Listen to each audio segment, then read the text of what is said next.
galera, vamos falar agora sobre notação científica. Primeiro entendendo a necessidade dela. Veja bem, na natureza nós temos medidas que são muito grandes ou muito pequenas, mas que precisam de muitos dígitos. Veja, o diâmetro do Sol, que vale 1.391 milhões de metros, é muito grande e tem muitos dígitos.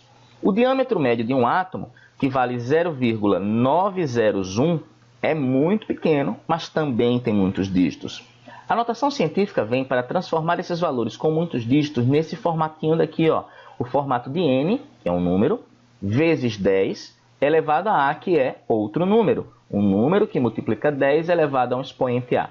Esse expoente tem que necessariamente ser inteiro, e esse número tem que estar compreendido entre 1 e 10. Então, ele tem que ser maior ou igual a 1 e menor do que 10, tá bom?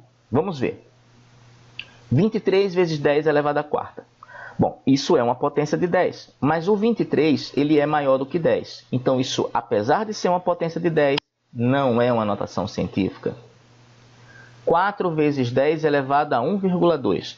Apesar do 4 estar compreendido entre 1 e menos que 10, 1,2 não é inteiro. Então, é uma potência de 10, mas não é uma notação científica.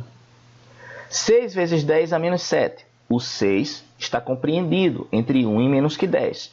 O menos 7, apesar de negativo, é um número inteiro.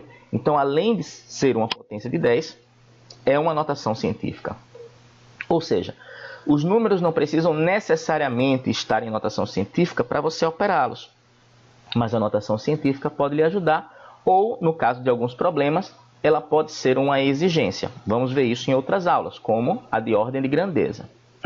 Bom, vamos tentar agora resolver transformar os valores que nós temos com muitos dígitos em notação científica. Vamos pegar os dois valores do começo desse vídeo. Eu tenho 0,901, tá? Que é o diâmetro médio de um átomo. Eu vou pegar a vírgula, encontrar a vírgula, ela aqui, vou tirar ela daqui e vou colocar ela em algum lugar que deixe o número entre 1 e menos que 10. Esse lugar é depois do 1. Para isso, a vírgula vai se deslocar 10 vezes para a direita. Quando a vírgula se desloca para a direita, o expoente fica negativo. Quando se desloca para a esquerda, fica positivo. Então, tirando a vírgula daqui e colocando ela depois do 1, o número que eu tenho é 1. Ele é igual a 1, está na regra do n. Agora eu multiplico isso por 10 e elevo ao número de casas decimais que a vírgula foi deslocada. No caso, ela foi deslocada 10 vezes para a direita, então é menos 10. Ou seja, 0,000001 é a mesma coisa que 1 vezes 10 a menos 10, tá bom? Vamos ver o diâmetro do Sol. Eu vou tirar a vírgula do final do último zero para colocar ela em algum lugar que deixe o número maior que 1 e menor que 10. Esse lugar é entre 1 e 3, que eu vou ficar com 1,391. É um número maior que 1 e menor que 10. Obedece à regra do n. Agora eu multiplico por 10, ou 10 aqui, e coloco aqui no expoente o número de casas decimais que foram deslocadas. Nesse caso, foram deslocadas 9 casas decimais. Como foi para a esquerda, o expoente fica positivo. Então, é assim que eu transformo números com muitos dígitos em um número com menos dígitos multiplicado por uma potência de 10. E isso é a base da notação científica. Beleza, camarada? Vamos ver mais dois exemplos. Eu tenho 0,0023.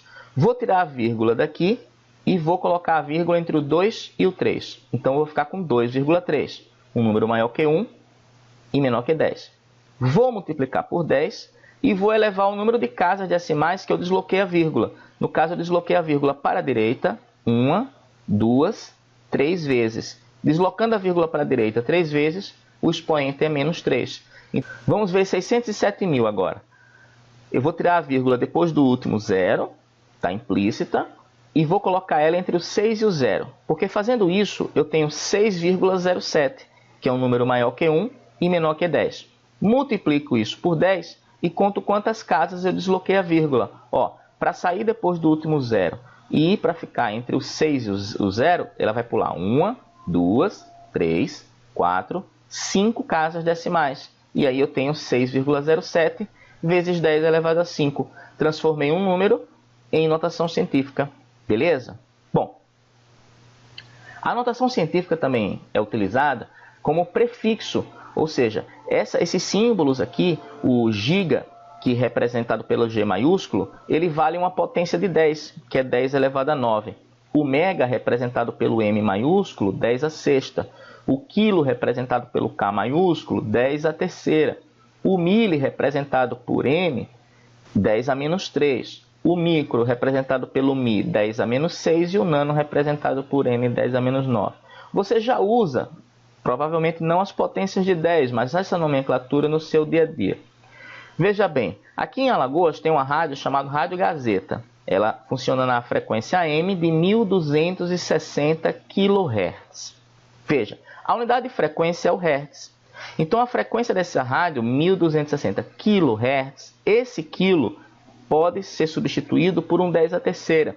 Então a frequência da Rádio Gazeta, na verdade, é de 1260 vezes 10 a terceira Hertz, ok? Outra rádio conhecida aqui é a Rádio Jovem Pan de Maceió, que funciona na frequência FM de 102,7 MHz. O mega pode ser substituído pelo 10 a sexta. Então a frequência dessa rádio, na verdade, é de 102,7 vezes 10 elevado a sexta Hertz, ok? Outros dois exemplos que nós podemos dar é o nano, por exemplo. O vírus da HIV, o vírus da AIDS, ele tem um diâmetro médio de 120 nanômetros. Por isso que essa turma aqui é tratada na área da nanotecnologia, tá? Os átomos, os nanotubos, vírus e dentre outras coisas. Como eu falei, o vírus da AIDS tem um diâmetro médio de 120 nanômetros ou nanômetros, tá? Esse N é o nano, pode ser substituído por 10 a menos 9. Então o vírus, na verdade, tem um tamanho de 120 vezes 10 a menos 9 metros, tá bom? O bater de asas de um beija-flor, cada batida ocorre a cerca de 11 milissegundos. ms, milissegundos. Esse m, mili, pode ser substituído por 10 a menos 3. Então, na verdade, esse bater de asas ocorre a 11 vezes 10 a menos 3 segundos, que é o milissegundos. Tá bom, pessoal? Bom, essa foi a nossa videoaula. Se você gostou, curta, se inscreva no canal, compartilhe, ajuda a divulgar esse trabalho. E nós deixamos como dica a videoaula sobre operações com potências de base 10, feita e narrada pela professora Satiko. Está no nosso canal, clica aí que o link já está no vídeo, ok? Aquele abraço.